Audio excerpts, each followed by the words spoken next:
Are you normal? What does normal even mean?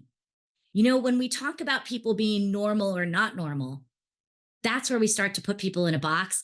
That's where we start to create predetermined notions of what people can and can't do. Today, we are breaking through all of that. We are eliminating the guesswork and the standards that are out there so that we can learn to start to acknowledge and accept people for the wholeness and the truths that they live. We're going to be talking about what you do when life throws you a curveball and how that's going to change and help you rewire your brain to see the success in all who are around you. I'm Clara Capano, and this is Women Winning Their Way. Here at Women Winning Their Way, we talk about the importance of self-care. With it being open enrollment for health insurance, we have partnered with Leela Smith, the owner of Etta and Associates, who is licensed in over 30 states, to make sure that all of us have the best coverage for ourselves and our families. I've been a client of Etta and Associates for over 2 years, and I feel 1,000% confident that I'm covered for all of my basic needs, along with any unexpected surprises. Your health matters, so make sure that you are covered. Call or text Leela's team today and set yourself up with a free consultation to review your coverage options and to ensure that you and your business are protected.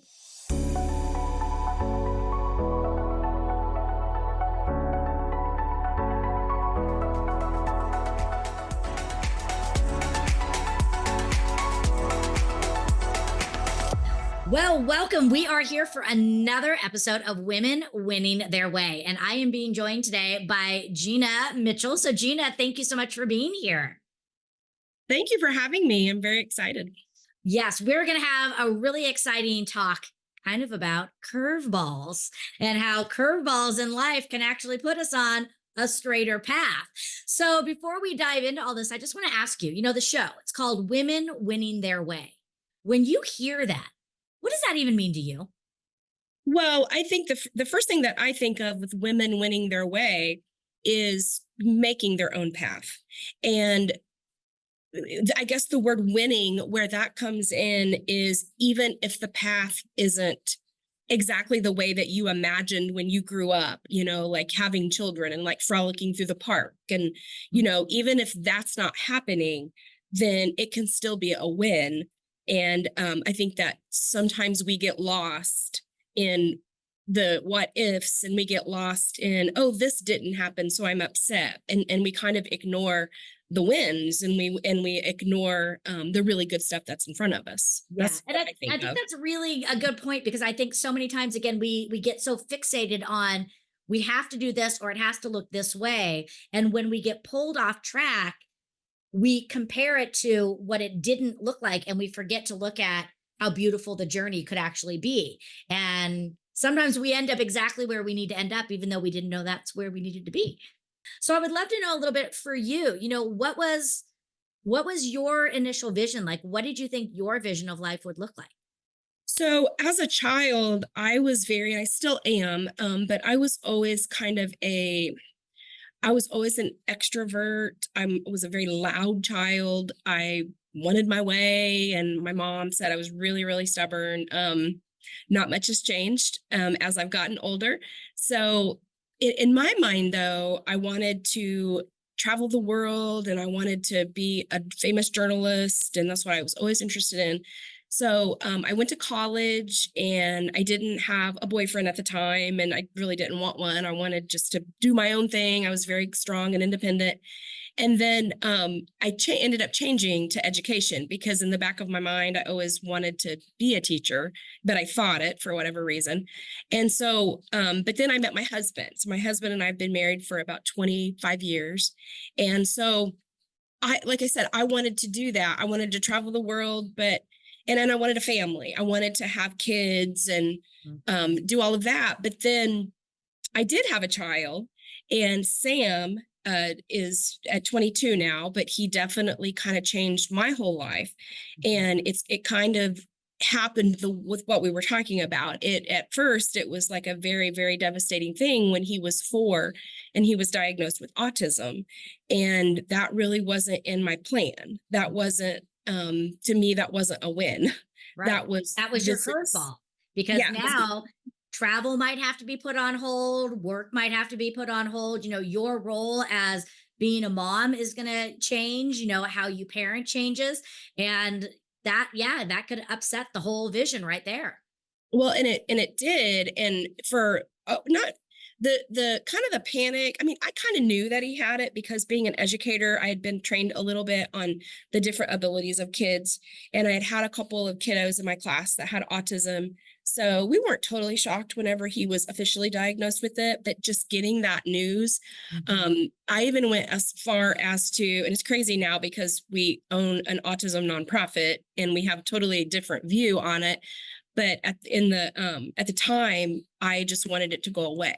And I Mhm. literally went to a special education teacher and I was like, okay, I get it. I get it that he has autism. How do we make it go away? How do we fix him? Mhm. And I'm horrified at myself, for saying that, but I did it and I own it. And I don't think it was necessarily wrong. That's how I felt in the moment. Right. But it was very short lived. And after a while, I really realized that, wait a minute, Sam is still Sam and nothing really has changed. I loved him to the ends of the earth like 2 days ago. I don't it isn't any different. And then we always noticed this huge negativity and stigma that always surrounded autism and that still does. And that always really bothered us. At once we started learning about it, and people would really show a lot of sympathy for me. They would say, "Oh my God, I'm so sorry that he has autism." And we were like, well, I mean, we're not teaching him to be sorry. I mean, he embraced himself and we always encouraged him to do what he could do. And we never let him make excuses. There was high expectations for Sam and I saw his potential level. So yeah, it was a curveball, but Yeah. I guess Well, and my I thing, again a huge, tribute to you and your husband, as well as Sam too, because you're right. I think the norm is we look at this as a negative because they are different and people don't like different because they don't know how to deal with different. And I think so many of us go to that same thing that you talked about. Well, let me just fix it. Let me fix it and make it normal, when normal for Sam is Sam. He is normal because he yeah. is Sam. So why do we or need, or but he's why do we need to try to make, this child something else that he's not?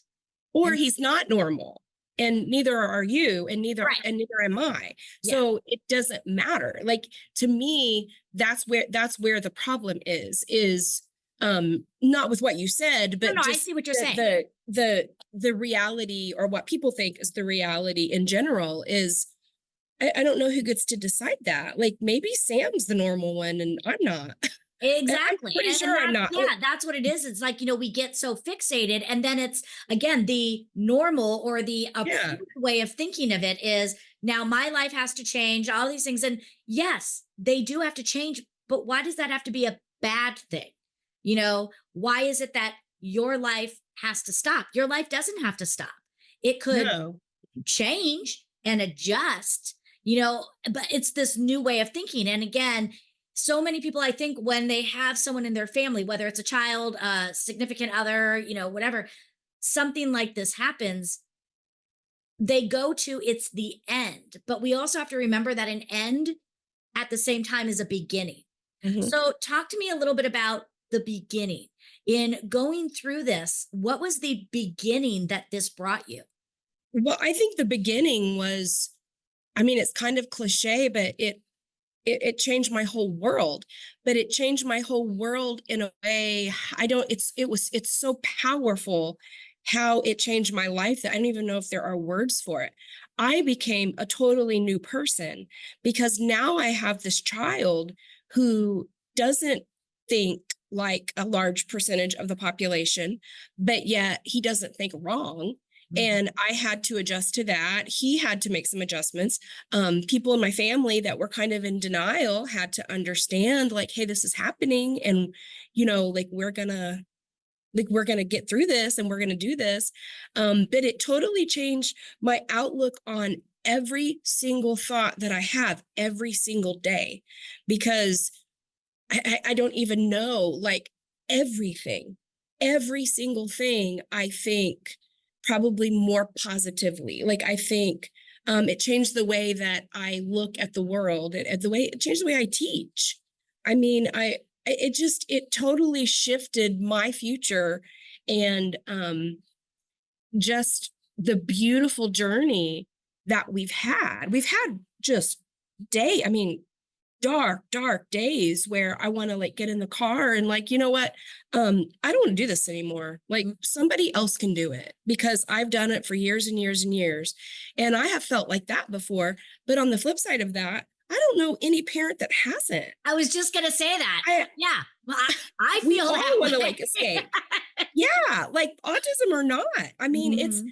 it's just it's not even, I mean, we even use the word different. I know they print those t-shirts that say different is okay, different is okay. And maybe I'm a little bit too sensitive about it, but I don't even like those shirts, because I'm like, why do you have to say that? Like, we know, like, Mhm. everybody's different. Just take autism out of the Yeah, formula. And I'm like, who are you saying is not different? Like, if you're exactly. saying my son is different and it's okay, who are you saying that he's different from? Because he's different from every single person on the planet, and so are you. So Exactly. I don't understand. I just don't like those shirts, and No, it and I think makes that, no what sense. you're saying, ties in so beautifully again, because we're talking about, as a woman, you can do things differently. You can do things because who is to say that your way of doing things is right and my way of doing things is wrong? It's very similar. And that's sort of, the message that I want people to understand is, who gets to decide right and wrong? No one does. And if we No, just start to have some acceptance for people, for lifestyles, because what works for me and what feels right for me, it really doesn't matter if it feels right for you or not. Doesn't matter. You're not me. You're not living right, my life. And as long right. as we're not doing it maliciously and evil and all of that stuff on the side, again, I think that's the message is we've got to get these phrases, these terms out of our language. Yeah, And like, you mentioned that doing this changed how you teach. I would love to hear more about that, because again, we're all going to have these instances in our lives, these curveballs, and they do rewire us. So I would love to hear maybe some specifics of how it rewired you in the professional world. yeah, that's totally, that was the word I was looking for, was rewire.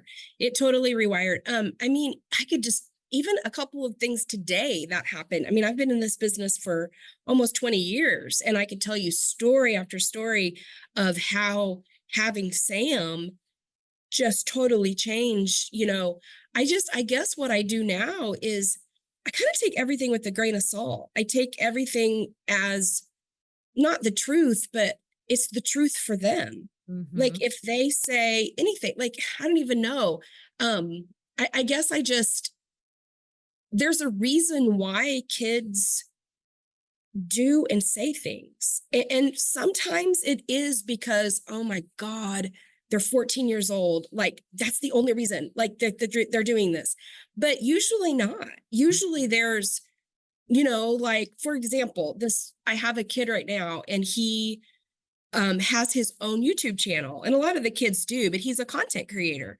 And I was just like blown away by some of the stuff he was doing. And he was shocked that I was shocked. And he was shocked that I was even discussing it with him. And he was like, "You are the only teacher that has ever asked me about my YouTube channel." And I'm like, "This is amazing." Like, and so I just I notice those things more often. I notice if a kid says something bizarre and totally off the wall. I mean, like you said, if nobody's bleeding and nobody's being disrespected, then I love the bizarre things. Like, say Mhm. it. Let's Yeah. talk about it. Like, And say yeah, it. I think again, it made you more in tune because I think, and again, going back to the terms that we talked about not using, but going back to, the normal, the standards of it, you know, we we have blinders on sometimes. And like we said, we don't see. And I think this allowed you to almost see in technicolor, to kind of Mhm. go with that, where I think so many of us are like, we get so pigeonholed into just seeing things. But now when you see things on the fringe, you're like, there's beauty on the fringe. And you actually want to go to the fringe and make it more inclusive. And I think that's a really good lesson for all of us, is to really, be more aware of those who maybe we would say don't fit in, or those who are unique, or and look for those uniquenesses and celebrate them. Because again, with content creating now, this kid could end up being a billionaire and doing amazing things because it was encouraged by one person. And we Well, have to remember that. Do you know that less than 75% of people do not get enough sleep? I know for years that this was something I struggled with.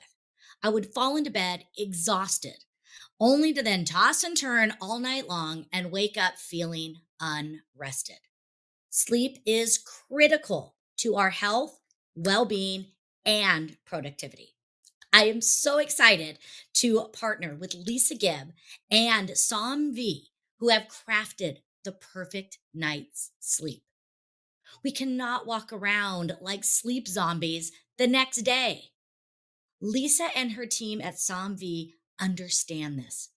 And with over 40 years of quality craftsmanship, SomV sheet sets are designed to create a perfect environment to offer you a restful night's sleep. They use the highest quality fabrics, and they have products that focus on temperature regulation. Ladies, you know what I mean about that. With their products that include mattress enhancers to sheet sets, lots of different kinds of unique pillows, comforters, blankets, and more. They literally have you covered and ready for a quality night's sleep. All the products with SomV will wrap you in luxury each and every night. The people at SomV are committed to one thing: a quality night's sleep. So connect with Lisa Gibb, your personal sleep consultant, and build your personal and luxury sleep package today. Connect with Lisa at www.lisagibb.somnvie.com. Invest in your rest with SomV today. and two, I mean, I think with our nonprofit, we try really hard even to get away from I mean, disability is in the vocabulary and Right. everybody has a disability. I mean, we're all disabled technically. Yeah. But I don't know. What we really try to get people to understand is, as far as like the words fixation and obsession with autism, yeah, that's what it is. I mean, we used to have to limit Sam. I'm like, okay, you've talked about WWE wrestling for like 35 minutes. We're done. Like, we have to be done for a while, like set a timer or whatever. And I get that. But on the flip side of that, most of these kids that have a fixation or an obsession, we call it they're practicing for their future skills, because that is what they know and that is what they love. So instead of us shutting them down because we're annoyed, you got to tap into that and think like, all, like, for example, all of the people in Silicon Valley that are making your cell phones, 90% of them are autistic, because that's what they do. That's what Mhm. they don't make mistakes, and they love technology, and that's what they're fixated on. If you think about Dr. Temple Grandin, she's a very good friend of mine. Absolutely. Oh my God, She she's amazing. she's incredible. I just talked to her, I guess it was yesterday morning. Her and Yeah, I and for are anyone who doesn't working. know her, she did a lot of work, Yes. again, autism. She did a lot of work with, equine therapy and, bringing that to sort of the forefront, and just did some amazing things. She's and yeah, so her, she's created all of these contraptions to make the cattle industry so much easier for the cattle and the humans. And so it's just such a joy to be her friend and work with her. But I just always think, what if she didn't have autism? Like, Mhm. what would, or Sam had one of his very first guests on his podcast. His name was Armani Williams, and he's really making a name for himself in the NASCAR racing world. But he has autism, and his parents always said when he was growing up, he had like a million race cars, which totally makes sense. And all he was doing was getting ready and for what he was going to do. So now he's this NASCAR driver, he's successful. And he said to me one time, he said, Gina, when I get into a race car and I get in and I strap my seatbelt on, I am extremely hyper focused. He couldn't do that without autism.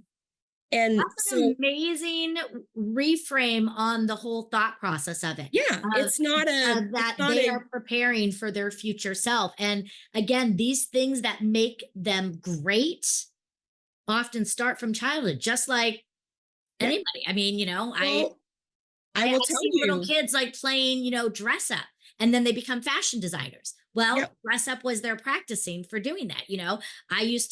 Same thing. I wanted to be in journalism like you. So I used to play interview. Well, I was preparing for what I do now. So that's it's that's really all interesting. that's all we're doing. I mean, I used to play with my stuffed animals, and I pretended I was a teacher. Sam was totally fixated, still is, on WWE wrestling. He's had 9 WWE wrestlers on his show to date. All he was doing was getting ready. All he was What doing a was great getting thing. And ready I for that. love the question that you posed about, Temple. What if she didn't have autism? Think about But with all the inventions that she created that never would have happened. right, Think about again, this race car, the medals, that how he probably has influenced the racing, and right, even for your Sam, he's doing amazing things that are going to influence others. He never would have been able to do these things if yeah, he didn't have autism. So again, I think this is where we really have to go back to this idea of curveballs. We have to stop thinking that these obstacles, these pain points, these failures are a bad thing. We have to stop trying to live other people's truths because it's the right thing to do. It doesn't matter. And we've got to live our truth, and we've got to again start to not just embrace it, but see these truths in others and help elevate those. yeah. Absolutely. And yeah, I mean, we have to kind of stop saying, oh my gosh, they have autism, to, oh my gosh, they have autism, and look at all of these Mhm. things that they can do. I've talked to over the last 4 or 5 years with our nonprofit, I've talked to so many people. And what I've noticed sometimes is when I talk to parents, my first question or my first response is, oh, they have autism. That's amazing. And, then they'll say, well, this is what they can't do. They can't do their laundry. They can't do this. They can't do that. And my next thing is, but what do they love? What can they do? I don't care what level they're at. I don't care if they're at, like, I don't really say low or high functioning anymore. But what if they're at a level 1? I don't care. Like, there is something in there that they enjoy doing. I don't care if it's just spending time with you. But Like, again, going back to what you what said, is it? I can't do things too. It All doesn't of us matter. Yeah. can't do things, So again, it's just that rewiring. It's that what are we going to focus on? Are we going to focus on the can't, or are we going to focus on the can? Are we going to focus Yeah, on the obstacle or the opportunity? exactly. I mean, I always joke and say, well, I mean, I guess I could go do like 5 backflips, but I'm going to be like done for the rest of my life. I mean, I'm not going to be, I guess I could Mhm. try to do that. So I have to say, no, I cannot do 5 backflips Mhm. ever again in my life because I'm too old and I don't want to get hurt. So that is something I can't do. Yeah. Who cares? Like, I can't do backflips Yeah. So because, tell me more mm, about, your foundation, because I know it's not just you, I know Sam is very involved in the foundation as well. So tell us a little bit about what the foundation does, but also, the active roles that, you and Sam play in it. yeah, absolutely. It's so exciting. I know Sam keeps me very busy because I'm just like I said, we talked before. I'm at my first job right now, just ending that, and then I'm going to leave and go to my second job, which is president of the corporation of Autism Rocks and Rolls Corporation. So basically, it started when Sam was in high school. He started his own podcast, Autism Rocks and Rolls, and it caught on very quickly. We kind of got thrown into, people are like, hey, can we buy ad space? We want to sponsor. And we were like, we don't know what that means. So we had to kind of self-teach, or it's like we were kind of self-taught. But kind of long story short, we saw an opportunity to kind of hopefully try to change the things that you and I have been talking about, through a nonprofit. But then it also got like financial, like we got so big so quickly financially, it was in our best interest to start a 501c3. So we did. And now we are a staff of 4. So we have Sam and myself, and then we have 2 interns that work for us. And then we have a corporate board of 8. So we have a board of directors, of course, president, treasurer, secretary, vice president, and then we have, I guess, 5 other board members. And what I'm really proud of is we are very, very inclusive. So out of the staff and the board, we have 5 people on the autism spectrum, which I wholeheartedly believe should be, because if we're going to fight for that population, then they should be involved making the decisions. Sam is our executive director. Sam's our boss, and he's Love that. he's 22, and he's my boss at work. That's what I always tell him, is you're my boss at work. But you know, he's doing great with it. But that's kind of where we are, and what we do is our biggest mission is to destigmatize autism and really to showcase the things that people can do. But then now there's so many like legs off of Autism Rocks and Rolls. We plan about 3 or 4 local events in Indiana each year just to raise funds. Sam has become, and I'm going to really brag on him, but has become an international motivational speaker. He, travels the world and talks about his story and his mission. And then we also are in the process of creating educational modules, where it's slow going, but we have compiled a 6-person expert panel that's going to put the stamp of approval on, and that includes Dr. Temple Grandin, who is working with us. We've, known her for a couple of years, but we're doing that, and trying to think of what else. We have a book with a publisher right now. So we have a lot of irons in the fire, but it all goes back to the education and us trying to help people understand like what autism is and what it isn't.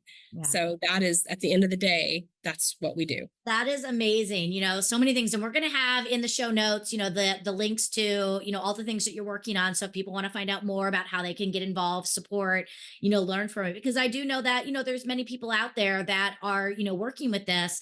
And again, like you mentioned, there's so many people out there that are on the spectrum in some shape or form.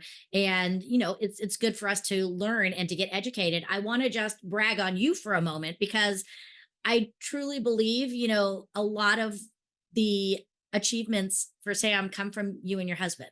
And when you rewired your brain, I think in a way you also rewired his brain. And by not putting him in a box, you again allowed that to grow. And I think that that is so beautiful. And I really honor and acknowledge you, because I think so many of us can learn from you, whether we have a child like Sam or not, or a brother or sister like Sam or not. We're all putting ourselves in too many boxes, and we need to start, really taking that stigma out. So thank you for doing all of that. Well, thank you. I appreciate that. It took a village. Absolutely. It always does for everything. Yeah. Oh my gosh. So the final question I have for you is, going through everything that you've gone through, learning what you've learned, sitting where you sit right now, how do you define success for yourself today? Well, for me, and only me, because I always say that we are just an expert in our own story. That's why we had to really create an expert panel, because we aren't. I mean, we are people that, feel like experts because of how much research and things that we've done, but we needed to go to the people that like do it, every single day. But I would say success for me is honestly being the mother that I have been to Sam. That is my success. And if you take autism out of the picture, if you take our nonprofit out of the picture, if you take our career, my marriage, everything, my success lies within my child. And I am not responsible for everything with him. He has made his own decisions. It took a village, but I take pride in my child and that I get the honor of being his mother and to be a part of his life. That is my success. And that's Oh, what I'll take. That's what that I'll take to my grave is that is my, as the success as a mother. Love that. Well, Gina, thank you so much for being here. Thanks for sharing. Thanks for educating me on some things and really, helping to broaden all of our minds on how we see everyone, not just people, who might be, facing some challenges, but how we view everyone and how we all can start to learn to accept people in a more holistic way. So thank you. You're welcome. Thank you.